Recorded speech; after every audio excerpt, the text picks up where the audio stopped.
Another day, another basketball stories na naman ang pagkikwentuhan natin. At ngayon nga ay ang pag-uusapan natin ang balitang paglagay ng Lakers kay Marcus Smart at DeAndre Ayton sa kanilang starting lineup at ang pagkuha ng Golden State Warriors kay Nick Claxton. Bagamat man nga nakapagtala si Anthony Edwards kahapon ng 31 points laban sa Lakers, ay hindi na rin naman nga sa kanya nagiging madali na makapag-drive sa ilalim ng basket at nakakagawa ng mga plays para sa kanya mga kakampi.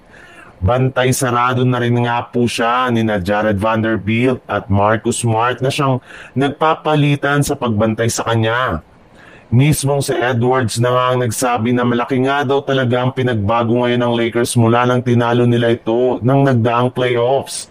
Kaya kailangan na nga nilang mag-ingat ngayon sa Lakers sa mga susunod nilang paghaharap. At isa nga sa mga dahilan bakit nawalan ng impact si Edwards ay si Smart na napakaganda ng pinakitang performance ngayon sa opensa at depensa, kaya nararapat nga talaga na ilagay siya sa kanilang starting lineup. At siya na mismong pumalit sa pwesto ni Gabe Vincent na nararapat nga daw na ilagay na lamang sa kanilang bench sa mga susunod nilang laban. Sa ibang balita naman, alam naman nga po ninyo na medyo matanda na rin nga po si Horford ngayon habang hilaw pa rin naman nga mga galaw ni na Jackson Davis at Quinton Post. Kaya kung meron mang isang center ang kaya makasabay kay Stephen Curry, eto nga ay walang iba kundi si Bam Adebayo na isa sa mga best big man ngayon sa NBA na mayroong kakayanan sa opensa at depensa.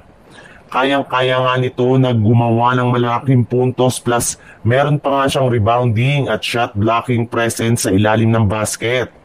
Mabilis rin naman nga itong gumalaw sa loob ng court na meron pa siyang reliable na jump shot sa mid-range.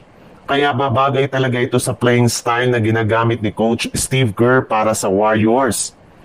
Bukod rin nga kay Adebayo, ay maaari rin naman nga daw na makuha ng Warriors sa isang trade si Nick Claxton mula sa Brooklyn Nets sa pamamagitan ng pag-offer nila ng package na kinabibilangan ni Jonathan Kuminga.